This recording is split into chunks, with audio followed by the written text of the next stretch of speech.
Kids, it's story time. Once upon a time, I read David Mamet's book Theater, which juxtaposes his views from those of Stanislavski. Different philosophies of the theater and acting. There's method acting, there's non-method acting, from what I understood from this book. There are many different ways of dissecting and, analyzing the theater. So, part 2 of the story. I beg my family to go and see the new David Mamet play. By the way, I'm 15 years old. And they do. They get tickets to The Anarchist. The Anarchist with Deborah Winger and theater legend Patti LuPone. I was a great fan of both LuPone and Mamet, so of course I entered the theater tired but expecting a spectacle. I was so fucking excited, and then it was so boring that I fell asleep for most of it, which was really sad. Like, imagine that you're about to have the time of your life and then it just doesn't happen. Okay, part 3 of the story. It's November and it's fucking freezing cold, but what I'm going to do is I'm going to wait outside of stage door for over an hour. Patti LuPone rushes out and, she's signing autographs, and right here you can see her signature. I don't know if you could actually see. Anyway, it's a signature. Deborah Winger rushes out and does not sign anything. It's okay. Then Patti says something. She says, "Oh, there's David. He's getting away. He always gets away. He's so quiet."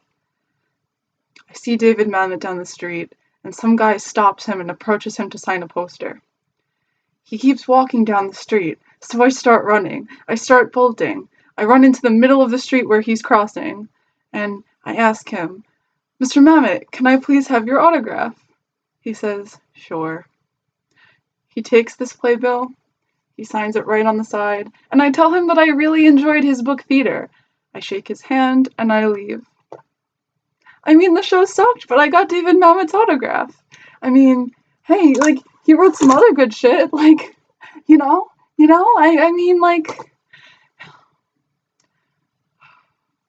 love it when I get encounters with people that I admire and appreciate. Like, there was that time with Juno Diaz when I made an ass of myself, but, where is it? Where's my copy? Oh my god, there's just stacks of books. Okay, there was that time where I got this one signed, and it's beautiful. Look how beautiful, and it says for Heather. This is for me. He looked at me, he asked what my name was, and he signed the fucking book. That's incredible. I love encountering the people that make our literature, even if some of it does suck. So, do you have any fun stories about that time that you got something signed, even if you made an ass of yourself? Let me know. Did you forget to, oh god, it was so funny. Juno Diaz, he's like, "Okay, so what do you do?" And I'm telling him, oh, I read and I write, and I love what you were talking about, and it was excellent, and, I saw him at this literary panel at New Yorker Fest, and I chased the whole thing downtown to McNally Jackson Books in Manhattan, and, he's asking me this shit, and, I'm just telling him what I enjoy doing, and he's like, "But do you go to school or something? What do you do?" And you don't tell someone like that you don't give a shit, especially with what he writes about. You don't tell someone like that you don't give a shit about school. So, I was just so uncomfortable. But these little things they amaze me. So, especially when you realize that your favorite writers or artists are these short, stubby guys that are barely an inch taller than you, and they're frail and old, and they're like normal people, because they are. It's kind of an awakening. So again, tell me your stories.